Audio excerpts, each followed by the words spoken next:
Hey guys, in this episode I'm going to be talking to you about the only two ways you can lose money in property. Property is such a simple game. People confuse it, they embellish it, they really complicate it overly, and I'm going to distill it down to two mistakes. And basically if you do the opposite of these two mistakes, you will make money in property. Let's see how simple we can make this. Okay, so the first way that you can lose money in property is by buying wrong at the start. So in a recent episode I talked about 90% mortgages coming back to the market.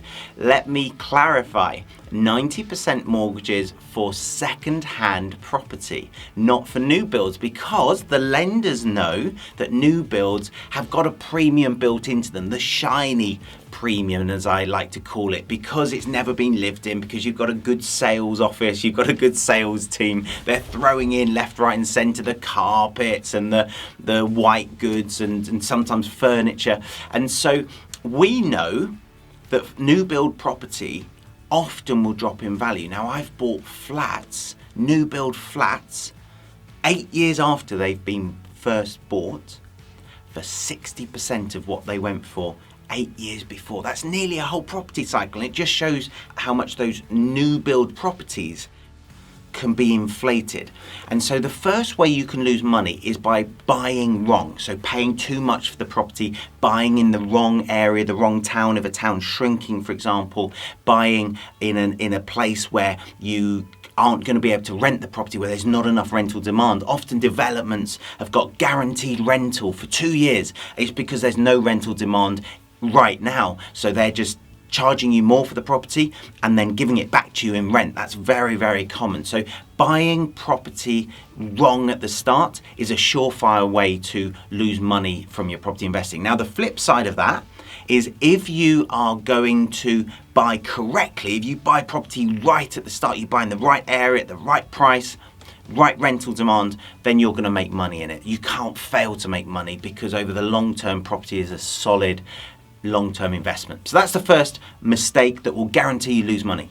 The second mistake, and there's only two, remember, the second mistake is if you become a forced seller. So if at any point you get to a stage where you have to sell your property quickly. Now, we often buy from people who need to sell very quickly, and of course we buy at a very good price. You want to avoid becoming a motivated seller at all costs. And the best way to avoid that is to buy property that is going to cash flow you positively. I only have, out of all the properties in my portfolio, I have like 2 or 3 that are negative cash flow properties. And that's because overall my portfolio can sustain them. Now, there are specific reasons for why you might buy a negative cash flow property. I'm not going to go into them here.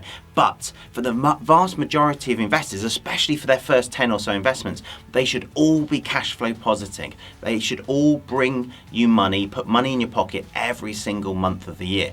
And if that happens, it doesn't matter what happens in the environment around you. It doesn't matter if house prices halve. It doesn't matter if interest rates creep up. It doesn't matter if you have a void or if you have some maintenance. It doesn't matter if you lose your job, because now your portfolio is helping you. It's supporting you. But if you have a property that isn't cash flowing you positively each month, the chances of you becoming a forced seller are much higher, much higher.